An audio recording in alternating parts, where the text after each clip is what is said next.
Hi guys, എല്ലാവർക്കും നമസ്കാരം. എല്ലാവർക്കും എൻ്റെ ചാനലിലേക്ക് സ്വാഗതം. ഇന്ന് നമ്മളൊരു ഈവനിങ് വ്ളോഗായിട്ടാണ് വന്നിരിക്കുന്നത്. ഒരു 5:30 മുതൽ 7:30 PM വരെയുള്ള കുറച്ച് കാര്യങ്ങൾ. അപ്പോൾ നമുക്ക് നേരെ വീഡിയോയിലോട്ട് പോവാം. ഇതുവരെ സബ്സ്ക്രൈബ് ചെയ്യാത്തവരാണെങ്കിൽ തീർച്ചയായിട്ടും സബ്സ്ക്രൈബ് ചെയ്യുക, സപ്പോർട്ട് ചെയ്യുക, ഷെയർ ചെയ്യുക. നിങ്ങളുടെ അഭിപ്രായങ്ങൾ കമൻസിലൂടെ എന്നെ അറിയിക്കുക. ഓക്കെ. അപ്പോൾ വൈകുന്നേരം ആയപ്പോൾ നല്ല മഴയായിരുന്നു. എപ്പോഴും മഴ പെയ്തുകൊണ്ടിരിക്കുകയാണ് ഇവിടെ. ഈവനിങ് മഴ എന്ന് പറയുമ്പോൾ നല്ലൊരു വൈബാണല്ലേ, നമ്മളൊരു ചായയൊക്കെ കുടിച്ച് ഇങ്ങനെ പുറത്തിരിക്കാനൊക്കെ. ഞാൻ കുറച്ച് നേരം ഇങ്ങനെ മഴയൊക്കെ ആസ്വദിച്ച് ഇങ്ങനെ പുറത്തിരിക്കുകയായിരുന്നു. നല്ല രസമുണ്ട് മഴയും. പിന്നെ ഇതെല്ലാം എൻ്റെ ഇൻഡോർ പ്ലാന്റ്സ് ആണ്. അപ്പോൾ ഞാൻ കുറച്ച് ഇൻഡോർ പ്ലാന്റ്സൊക്കെ പുറത്തെടുത്ത് വെച്ചു, കുറച്ച് നേരം നനഞ്ഞോട്ടെ എന്ന് വെച്ചിട്ട്. അപ്പോൾ അതിനകത്തൊരു ഫ്രഷ്നെസ് കിട്ടും ഇൻഡോർ പ്ലാന്റ്സ് ആണെങ്കിലും കുറച്ച് മഴ നനയുമ്പോൾ.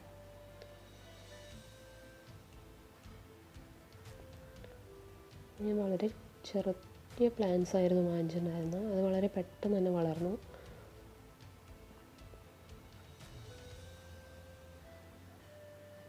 അപ്പോൾ വൈകുന്നേരത്തെ മഴ എല്ലാവർക്കും ആസ്വദിക്കാൻ ഇഷ്ടമായിരിക്കും. ആരൊക്കെയാണ് ഈ വൈകുന്നേരത്തെ മഴയെ ആസ്വദിക്കുന്ന ആൾക്കാരെന്നുണ്ടെങ്കിൽ ഒന്ന് കമൻറ്റ് ചെയ്യാം. ഇപ്പോൾ വീഡിയോ ഇഷ്ടപ്പെട്ടെങ്കിൽ ലൈക്ക് ചെയ്യുക. തീർച്ചയായിട്ടും മുഴുവനായിട്ടും ഈ വീഡിയോ കാണുക. തീർച്ചയായിട്ടും നിങ്ങൾക്ക് ഇഷ്ടപ്പെടും. കുറേ യൂസ്ഫുൾ ആയിട്ടുള്ള വീഡിയോസും ഇതിൽ ഞാൻ ആഡ് ചെയ്യുന്നുണ്ട്.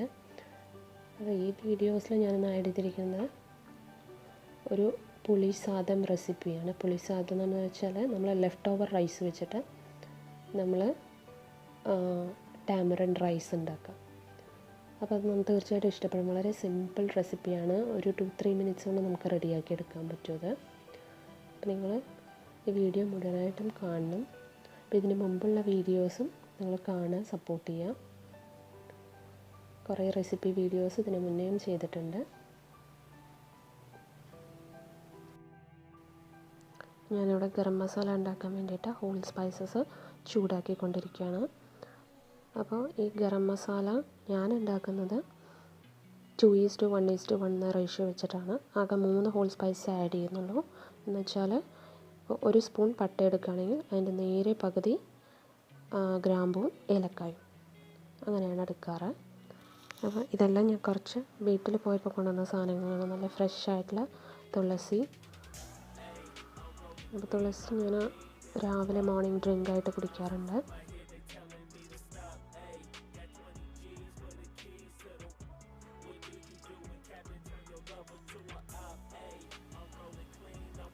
അപ്പോൾ ഇത് കുറച്ച് നാടൻ മുട്ടയാണ്. ഞാൻ വീട്ടിലേക്ക് പോണ വഴിക്ക് കണ്ടപ്പോൾ വാങ്ങിച്ചതാണ്, ലൈറ്റ് കളേഴ്സിലുള്ളത്. ഇത് വീട്ടിലെ കോഴിയിട്ട മുട്ടയാണ്, ഡാർക്ക് ബ്രൗണിൽ. 2 ഉണ്ടായിരുന്നു, ഒരെണ്ണം ഞാൻ യൂസ് ചെയ്തു, അവരേക്ക് കൊടുത്തു. ഇപ്പം നാടൻ മുട്ട. നെക്സ്റ്റ് ഇത് ഓർഗാനിക് ആയിട്ടുള്ള നമ്മുടെ പുളിയാണിത്. ഇത് ഞങ്ങൾ എൻ്റെ അമ്മ വീട്ടിൽ തന്നെ ഉണ്ടാക്കിയിട്ട് സ്റ്റോർ ചെയ്ത് വയ്ക്കുന്നത്. അപ്പോൾ ഇതിങ്ങനെ കേടുകൂടാതെ സ്റ്റോർ ചെയ്യുന്നതെന്നുള്ളത് ഒരു പുളി സ്റ്റോർ ചെയ്യുന്ന വീഡിയോ ഞാൻ അടുത്ത് തന്നെ ഞാൻ ചെയ്തുതരാം. അപ്പോൾ വളരെ യൂസ്ഫുൾ ആയിരിക്കും അത്. ഇത് വളരെ ഫ്രഷായിട്ട്, സാധാരണ കടയിൽ നിന്ന് മേടിക്കുമ്പോൾ ഇത്ര ഫ്രഷ്നെസ് ഉണ്ടാവാറില്ല. ഇതും അതേപോലെ തന്നെ വീട്ടിലുണ്ടാക്കിയ കൊണ്ടാട്ടമാണ്. അപ്പോൾ ഇയർലി വൺസ് ഇതുപോലെ ചെയ്ത് വെച്ച് കഴിഞ്ഞാൽ കുട്ടികൾക്ക് സ്നാക്സ് ആയിട്ട് വേണമെങ്കിലും ഇത് ഫ്രൈ ചെയ്ത് കൊടുക്കാവുന്നല്ലോ. കെമിക്കൽസ് ഒന്നും ആഡ് ചെയ്യുന്നില്ലല്ലോ. അവർക്കും ഇഷ്ടപ്പെടും. ഏത് ഫ്ലേവറിൽ വേണമെങ്കിലും നമുക്ക് ചെയ്തെടുക്കാനും പറ്റും. ഷെയ്ഡ്സിലും ചെയ്യാം. ഇത് ഒരു നീളത്തിലായിട്ടാണ് ചെയ്തിരിക്കുന്നത്. ഇത് കുറച്ച് പൂക്കളാണ്. ഇതും ഒരു തുളസിയാണ്, ബേസിൽ ലീവ്സ്. നല്ല സ്മെല്ലുണ്ടാവും. ഞാൻ വീട്ടിൽ പോയി കഴിഞ്ഞാൽ ഇങ്ങനത്തെ കുറച്ച് സാധനങ്ങളും കൂടെ കൊണ്ടുവരാറുണ്ട്. കാരണം ഇത് ഒരു ബൗളിൽ വെള്ളമാക്കിയിട്ട് ഇട്ട് വെച്ച് കഴിഞ്ഞാൽ രാവിലെ നല്ല വിടർന്നിരിക്കും. അപ്പോൾ കാണാൻ നല്ല ഭംഗിയാണ്. ഒരു പോസിറ്റിവിറ്റി, ഒരു പോസിറ്റീവ് വൈബൊക്കെയാണ് അത് കാണുമ്പോൾ. അപ്പോൾ നിങ്ങളുടെ വീട്ടിൽ ഇതുപോലെ ഫ്ലവേഴ്സ് അവൈലബിൾ ആണെങ്കിൽ ഒരു ബൗളിലിട്ടിട്ട് ടേബിളിൻ്റെ മുകളിലോ ഡൈനിങ് ടേബിളിലോ വെച്ച് കഴിഞ്ഞാൽ നല്ല ഭംഗിയുണ്ടാവും. അപ്പോൾ ഇതാണ് നമ്മൾ ടാമറിൻ റൈസിനുള്ള ഇൻഗ്രീഡിയൻസ്. ഒരു വെല്ലുള്ളി, ഒരു ചുവന്ന മുളക്, കുറച്ച് കറിവേപ്പില, ഇത്ര മാത്രമേ എടുക്കുന്നുള്ളൂ. ഏകദേശം ഒരു 2 പേർക്ക് കഴിക്കാവുന്നത്തോളം റൈസ് ഉണ്ടായിരുന്നു. അപ്പോൾ അതിലോട്ട് ഞാൻ പുളി പിഴിഞ്ഞിട്ട് അതിൽ മഞ്ഞൾപ്പൊടിയും ഉപ്പും കൂടെ ചേർത്തിട്ട് മിക്സ് ചെയ്ത് വെച്ചാൽ ചോറിൽ ഒരു 1/2 hour വെച്ചാൽ മതി. അധികം വെള്ളമില്ലാതെ വേണം പുളി പിഴിയാൻ. ഒരു നെല്ലിക്ക വലുപ്പത്തിലുള്ള പുളി മതിയാവും. നമ്മളെല്ലാം സെറ്റ് ചെയ്ത് വെച്ചിട്ടുണ്ട്. അതൊന്ന് ഉണ്ടാക്കിയെടുക്കാം. നമ്മളൊരു പാന് വെച്ചിട്ടുണ്ട്. അതിൽ എണ്ണ ഒഴിച്ച് കടുക് പൊട്ടിച്ചു. ഇത് ഈവനിങ് ആയതുകൊണ്ട് കിച്ചണിൽ കുറച്ച് ലൈറ്റിൻ്റെ പ്രശ്നമുണ്ട്. കടുക് പൊട്ടിയതിന് ശേഷം നമുക്കതിലോട്ട് കറിവേപ്പില, ചുവന്ന മുളക് അതെല്ലാം ആഡ് ചെയ്ത് കൊടുക്കാം. കടുക് മുഴുവനായി പൊട്ടിയിട്ടുണ്ട്. നമ്മളതിലോട്ട് കറിവേപ്പില ആഡ് ചെയ്തു. ഒരു ചുവന്ന മുളക് ആഡ് ചെയ്തു. ചുവന്ന മുളകിൻ്റെ ഫ്ലേവർ ഈ പുളി സാദത്തിന് നന്നായിട്ടുണ്ടാവും. അധികം സ്പൈസൊന്നും ഇല്ലാതെ ഉണ്ടാക്കാറുള്ളത്. അതേപോലെ തന്നെ ഒരു ഓനിയൻ അതും കൂടെ ഇട്ടിട്ട് സോട്ട് ചെയ്തെടുക്കുക. ഉപ്പിടേണ്ട ആവശ്യമില്ല, കാരണം നമ്മൾ ചോറിൽ ഉപ്പെല്ലാം ഇട്ടിട്ട് മിക്സ് ചെയ്താണ് വെച്ചിരിക്കുന്നത്. അപ്പോൾ ജസ്റ്റ് ഈ ഓനിയൻ ഒന്ന് ട്രാൻസ്പെറൻ്റായി വരുമ്പോൾ തന്നെ നമുക്ക് റൈസ് ഇതിലോട്ട് ആഡ് ചെയ്ത് കൊടുക്കാം. അത് ഏകദേശം ഒരു ട്രാൻസ്പെറൻ്റായി വന്നിട്ടുണ്ട്. അപ്പോൾ റൈസും കൂടെ അതിലോട്ട് മുഴുവനായിട്ട് നമ്മൾ ആഡ് ചെയ്ത് കൊടുക്കുകയാണ്.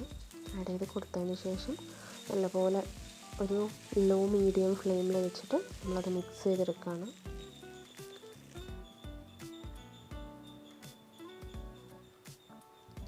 റൈസ് റെഡി ആവേണ്ടത്. ഞാൻ ഓൾറെഡി എല്ലാ സ്പൈസസും ഇട്ട് മാരിനേറ്റ് ചെയ്ത ചിക്കനാണ്. അപ്പോൾ അതൊരു റോസ്റ്റാക്കി എടുക്കാമെന്ന് വെച്ചു. അപ്പോൾ ഇതിൻ്റെ കൂടെ കഴിക്കാൻ നല്ല ടേസ്റ്റ് ഉണ്ടാവും. ജസ്റ്റ് നമ്മൾ ഒണിയനും ഇത് വഴറ്റിയതിന് ശേഷം അതിലോട്ട് ഈ ചിക്കൻ ആഡ് ചെയ്ത് കൊടുത്താൽ മതി. അപ്പോൾ നമ്മൾ ചിക്കൻ റോസ്റ്റ് റെഡിയായി വന്നിട്ടുണ്ട്.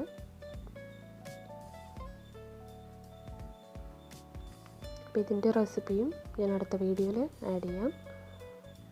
നല്ല ടേസ്റ്റ് ഉണ്ടാവും. എല്ലാത്തിൻ്റെ കൂടെയും കഴിക്കാം. കുട്ടികൾക്ക് നന്നായിട്ട് ഇഷ്ടപ്പെടും. അപ്പോൾ ഫരിയയ്ക്ക് മാഗിയാണ് വേണമെന്ന് പറഞ്ഞു. അപ്പോൾ മാഗി കുറച്ച് ഉണ്ടാക്കിയിട്ടുണ്ട്. പിന്നെ ഇത് നമ്മൾ ഉണ്ടാക്കിയ പുളി സാദം. അപ്പോൾ നിങ്ങൾ തീർച്ചയായിട്ടും ഇത് സിമ്പിളായിട്ട് നിങ്ങൾക്ക് ലെഫ്റ്റ് ഓവർ റൈസ് വീട്ടിലുണ്ടെങ്കിൽ ചെയ്താക്കാവുന്നതാണ്. റൈസ് വേസ്റ്റ് ചെയ്യേണ്ട. ഇപ്പോൾ വൈകുന്നേരത്തേക്ക് ഒരു ഡിഷായത് ഞാൻ വീട്ടിൽ നിന്ന് കൊണ്ടുവന്ന വാഴപ്പൂവിൻ്റെ തോരനാണത്. അപ്പോൾ അതും അതിൻ്റെ കൂടെ കഴിക്കാൻ നല്ല ടേസ്റ്റായിരിക്കും.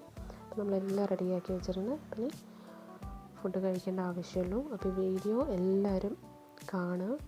ഇഷ്ടപ്പെട്ട ലൈക്ക് ചെയ്യുക, കമൻറ്റ് ചെയ്യുക. ഇതുവരെ സബ്സ്ക്രൈബ് ചെയ്യാത്തവരുണ്ടെങ്കിൽ സബ്സ്ക്രൈബ് ചെയ്ത് സപ്പോർട്ട് ചെയ്യുക. Thank you so much for watching my video. Thank you.